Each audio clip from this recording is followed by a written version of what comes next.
Hi, my name is Sam. I'm a Unity game developer with over 20 years of experience. The last 10 years I've used Unity exclusively, and the last few years been playing with Web3 projects and AI projects as part of my consulting work. Here I want to talk a little bit about a recent example that I created using AI along the development pathway. There's two major ways that I see game developers looking at AI technology, particularly inspired by ChatGPT. One is to help you create your game code. And then the other is that while the game is running, to be able to call APIs that would randomize or create intelligence in your non-playable characters, text phrasing, for example. Here we're going to be looking just at the first one. If you're creating a brand new project from scratch or a brand new system, how you can lean on AI, and I'll show a couple different tools to help you along the way. I've just done this recently and I had some learning, so I'll just kind of speak aloud as I'm going through it about some of the thoughts that I've had, taking a look at it together. So a quick review here is we're talking about the Unity game engine available at unity.com. Now, Unity has released some AI announcements. So if I come to unity.com/AI, I can see that there are a few products that are coming to the public later. They're not fully available yet. One of them is Orb, a fully AI-driven character.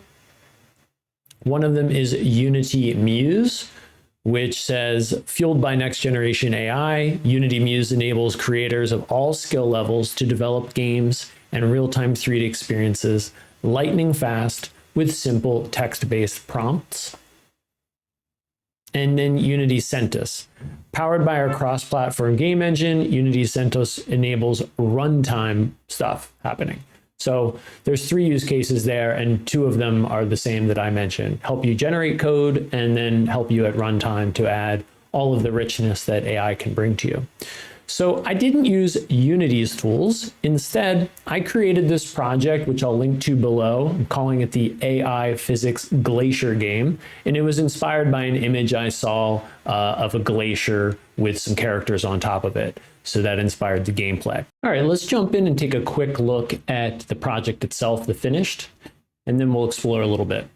So if I jump into Unity here, press play, I'm the green character in the center, and I'm on this icy glacier, and I can use the arrow keys to move around.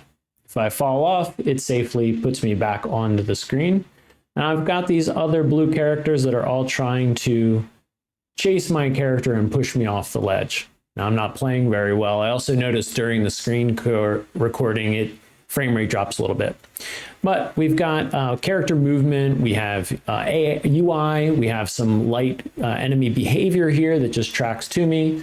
And if I'm able to move a character off like that, then my score goes up as well. So we can see quite a bit is functioning there. Now, this is the type of project that I could create by myself without any AI in under an hour. It represents a pretty simple example, but a complete one of what you can do with Unity. The only thing I'm missing from the 5 or 6 fundamentals of a game here is sound. I didn't add any sound, but we have taking input from the mouse and keyboard. We have the UI on the screen. We have rendering the graphics and stuff like that. We have some physics that's happening, sliding on there, as well as the objects pushing into each other. You can see when you land here in this free sample project, you get a nice view in the inspector, which gives you an introduction to where the project is built from, how you can learn more physics if you're interested to learn that. And then you can click here and get a quick way to see into the first scene that you want to start with. Now, coming back up here, I'm going to talk about the two technologies that I use when creating this, and then I'll show a little bit of a demo about how I use that AI. So firstly, we're familiar since the announcement of ChatGPT with the company OpenAI. They're the group that has created a lot of AI breakthroughs, and most famously ChatGPT, which looks kind of like instant messenger, but every time you send a text message, you get one back not from a human, but from AI. And I'm sure that you've played with that at some respect or watched a video about it. So you can go to the website here and do try ChatGPT up there in the corner, and for free, you can experiment around with it. If you become a paying member, you can get access to additional plugins, which are quite interesting, including ones that can compile code. Nothing specific to Unity that I found, but C# for sure. And we'll take a look a little bit at that. Then a separate product offered through GitHub, which is a repo where you can put your projects. This project, for example, is on GitHub. You can use the GitHub Copilot. Now here it shows a little pre-made video of you starting to code something in a given language, and then it helps you finish that. So I'll replay it here.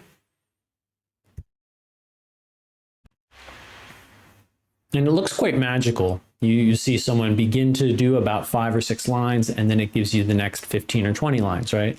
And there's going to be some different examples about how and why that's used. It gets trained on all the publicly available repos in GitHub. I believe that's how it has been trained. And GitHub is a huge resource of all different sorts of programming languages, including C# for Unity.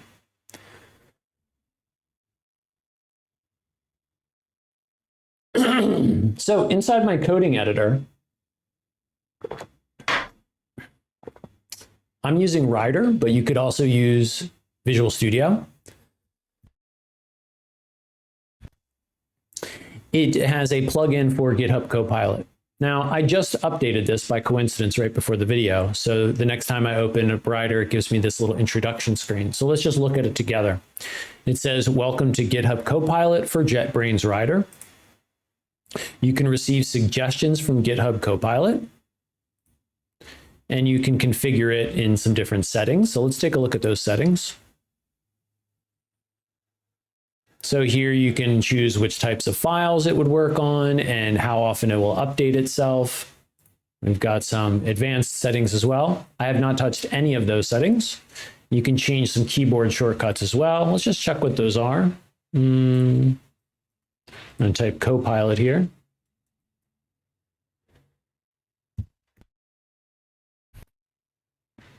So being able to enable completions, Control, Alt, Shift, and O. Okay, I'll try and remember that. There's a different way to do it, but let's do that. And let's give a look in the code here. So throughout the code base, if you download and explore it, I invite you to look for anything that says AI prompt. Let me make that nice and big. So here I said AI prompt. And that is not a special word. I just chose to add that to each comment so it's easy to find through the application. So if I do a find operation and then say AI prompt, it shows quite a few examples of where I put that. You don't need to type that. You would just type something like this, let's say. Detect collision. And if it's with a type water view, then dispatch a Unity event called on water collision. So I'm beginning that line with a double slash, which is a comment. Generally, comments are for human eyes only. The compiler doesn't use it. The Unity game doesn't use it. But interestingly, the Copilot still sees it. So if I go to the next line, it will generate some code for me. I'm going to make that go away, and I'm going to do Control, Shift, Alt, and O. Is that what we saw was the shortcut?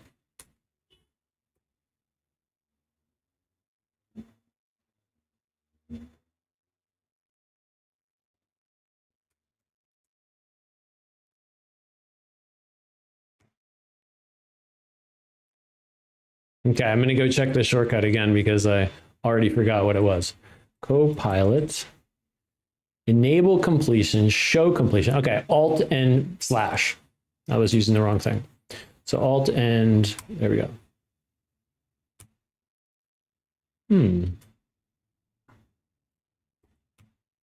I actually like that not very much.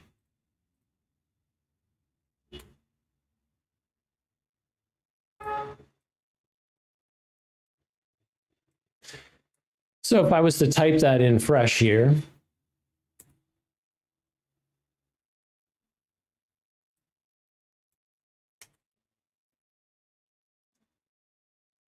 So as I type something like that in, the Copilot will go and it'll look for suggestions and it'll give me suggestions here. Now there's a few ways you can do it. There's also a panel over here on the right where it can give me a list of multiple ones, but I like this one. It's right in line in context. Now here presents the first of many challenges that I think using this. First of all, in this case, it happens to be right. This is the code that I would do to detect a collision and check what I'm colliding with. So here we are, we're inside the enemy character, which I've called the penguin view, and it will need to detect if it is hitting the water. So if it's fallen off of the glacier and hitting into the water. And this code is valid, so I would accept it by hitting tab. It's missing a little bit of stuff here, but I can fill in the gaps, right? And if I back up,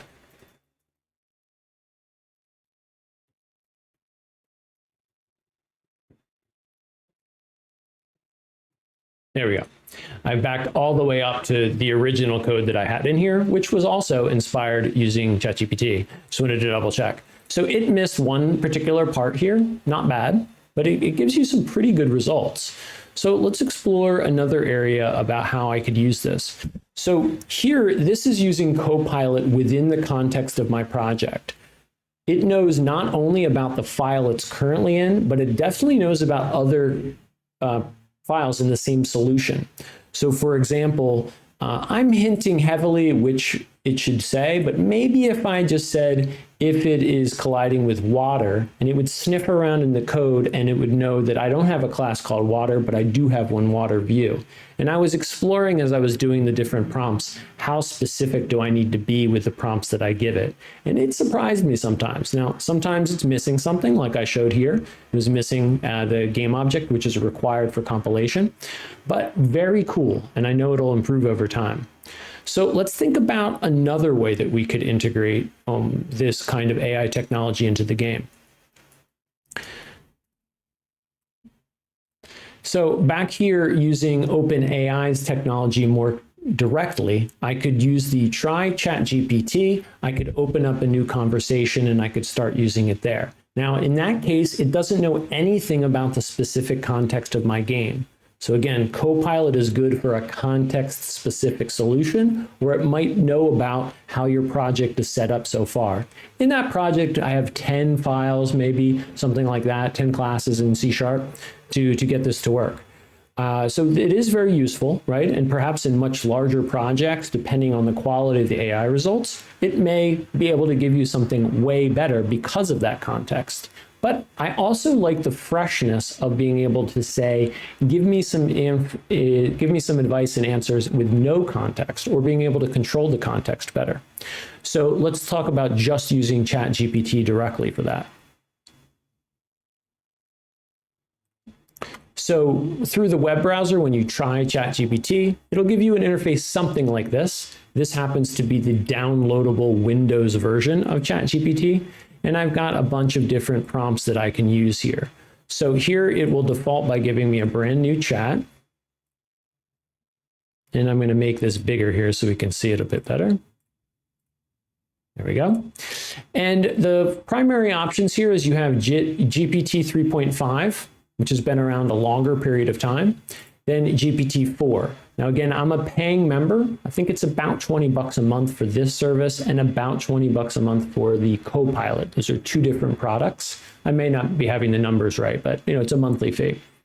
With ChatGPT 3.5, you can definitely experiment with everything I'm about to show you.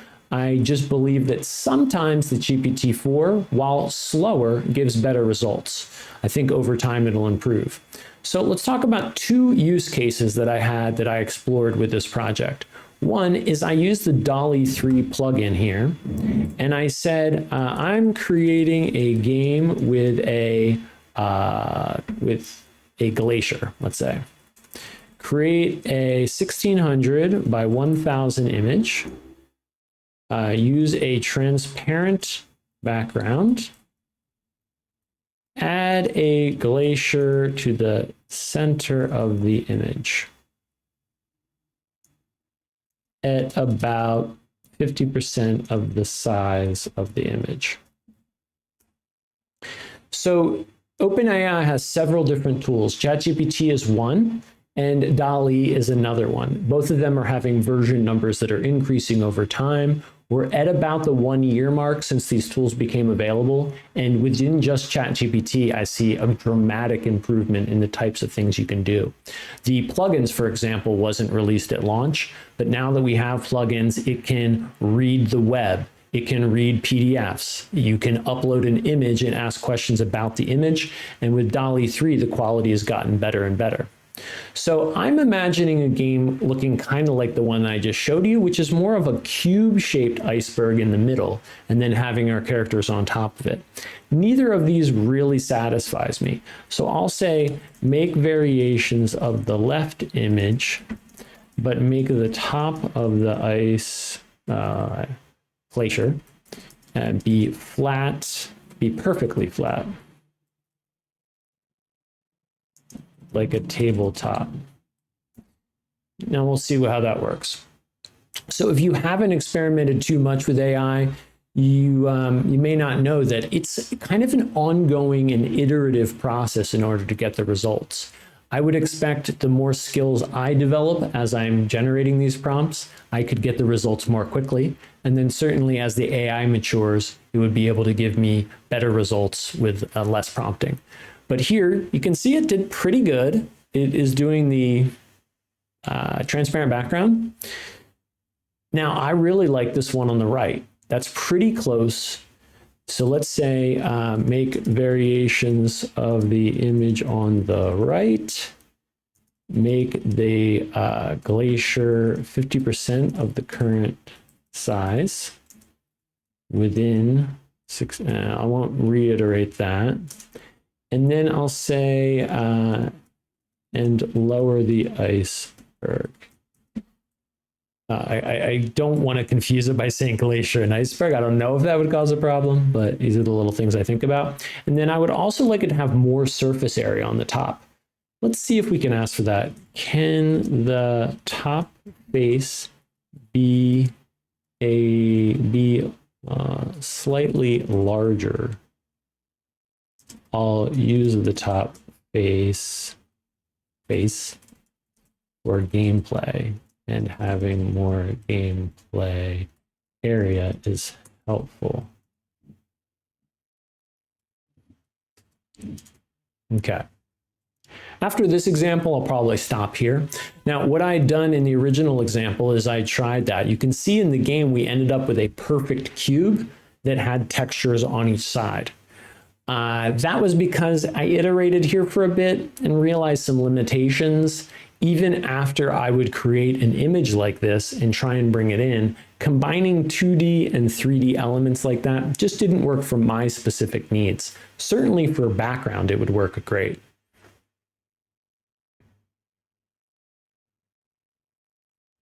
Okay.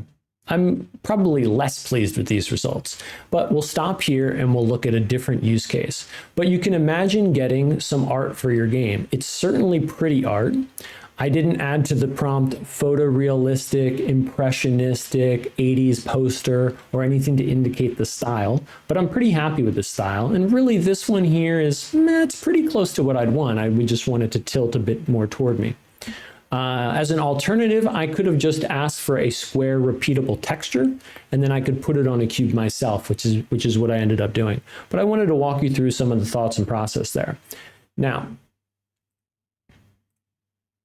I'm going to create a brand new chat here, and here we're going to talk about what ChatGPT can do for me to help solve programming challenges.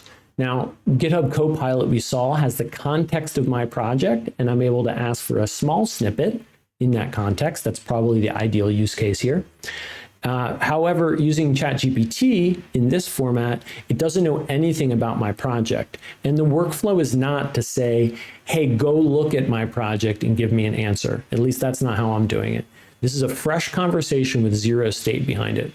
As I've been learning a little bit about prompt generation, one of the patterns that I see people say is tell ChatGPT what to act like.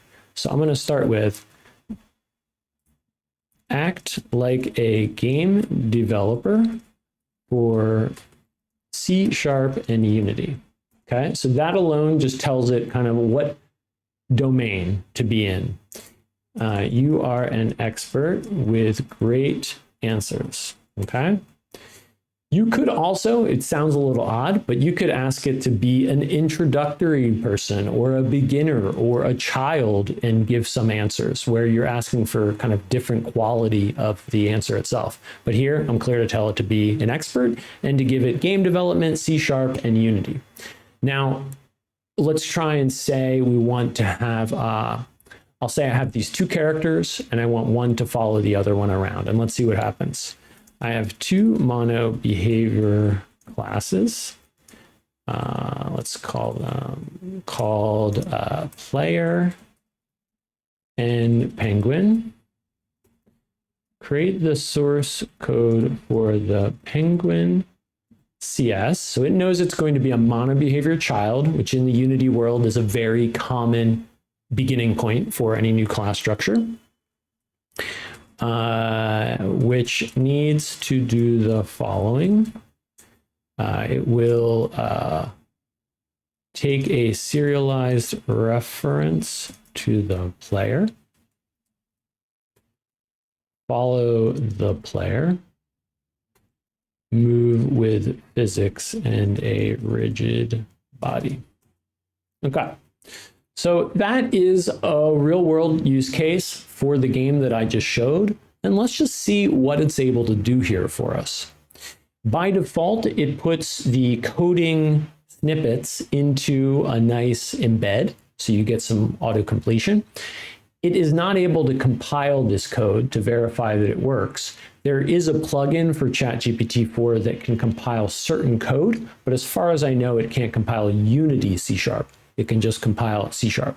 So my workflow here was, as I was making the game that I showed you, would be to copy this snippet into Unity. And let's take a look at its result and then talk about how that copy paste would work. It always gives you a bit of explanation, which is fantastic for learning. Now, another use case here would be, I'll wait for a while that's finishing, if I could copy some real world code, paste it in here and say, explain this to me.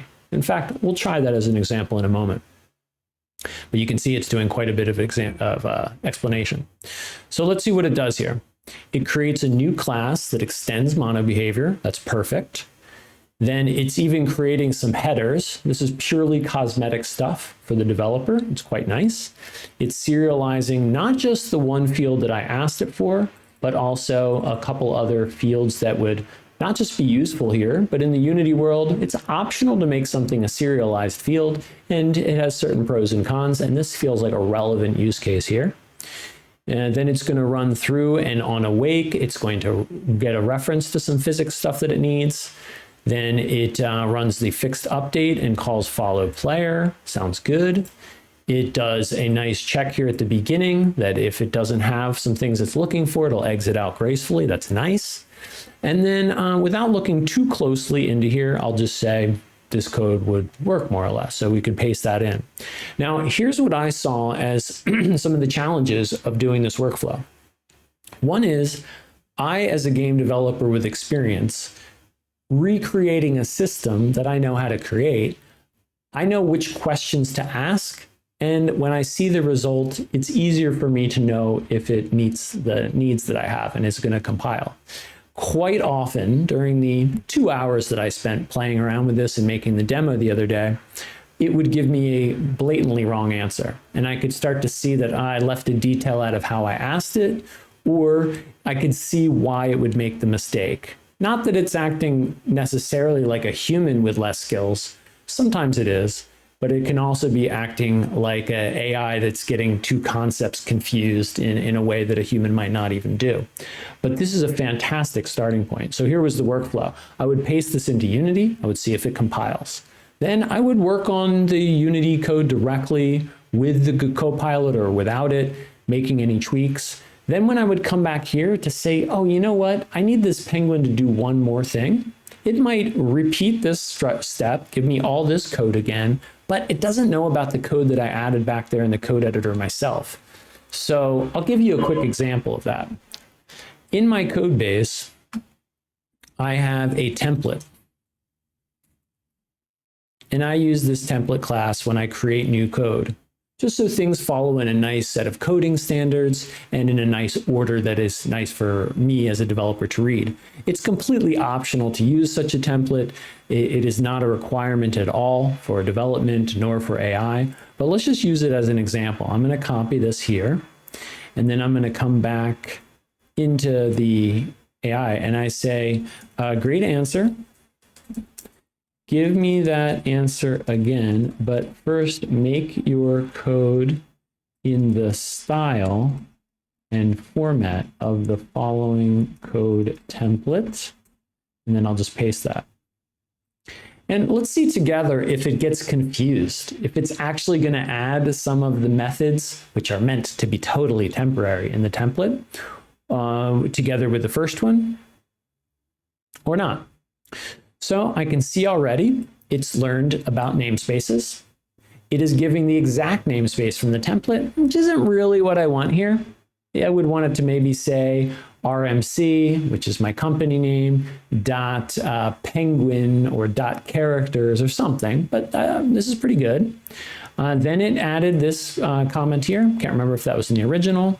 Then it's adding these flower box comments, which are just lines to indicate where a section should go. I don't remember, I won't even scroll up, if it was putting underscores before private variables, but I like that convention, so I think it's adopted that. And then it has put something down here in it under event handlers, which isn't exactly my style. It's this, I would just consider this just a method, but pretty cool. So what you can do is, after you work on tweaking this and using it maybe for some hours or days or weeks of development, you get the Penguin code to work great. Then you want to come back here and you want to ask a brand new question. Now, with all the context of having that file pretty complete, you might just want to use Copilot inside your code editor. Because again, that's great when you have lots of context, small question. Here, I think it's better when you're starting something new, and the fact that there's no context is great, right? But let's say, just to illustrate that there is context here, then I'll pop back into the game and I'll wrap this up, is let me say I have a, now we have a water CS class.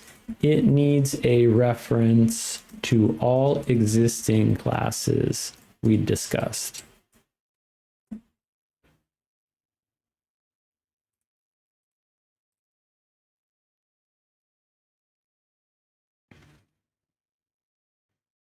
So when I submitted that first time, it gave me an error. You just resubmit it. Sometimes that happens. I think it's just the growing pains of having a new system. So here I've asked it just to demonstrate that it knows about the conversation above. Give me something new, but have it reference all the old stuff. And it worked. It's pretty easy. You can see that. Now, what I want to do is just show me this. What if I go here? I create a brand new chat, and I'm going to type the exact same prompt into a new chat. And this may seem quite obvious, and if you've fooled around with ChatGPT already, it will be obvious to you. But this type of thing was kind of confusing to me when I started.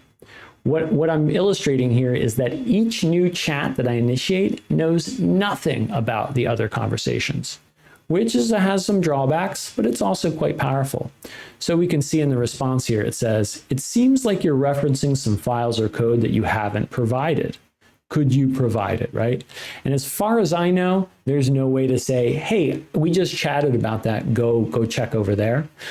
So the way that my workflow is usually is I start a brand new conversation, I ask questions, and I just keep that chat going for hours, days, weeks, months. You can see over here, I've got tons of different ones that have been around for a while. So let's pop back into the project. I'll run it one more time here.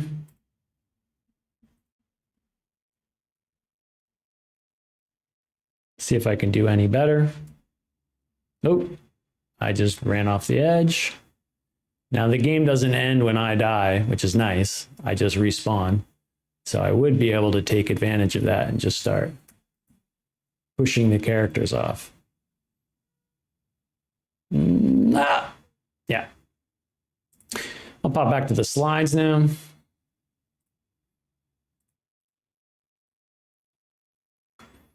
So here we are. I'm summarizing everything that we've seen. In the link below the video, you can check out everything that I showed here, including this free repo.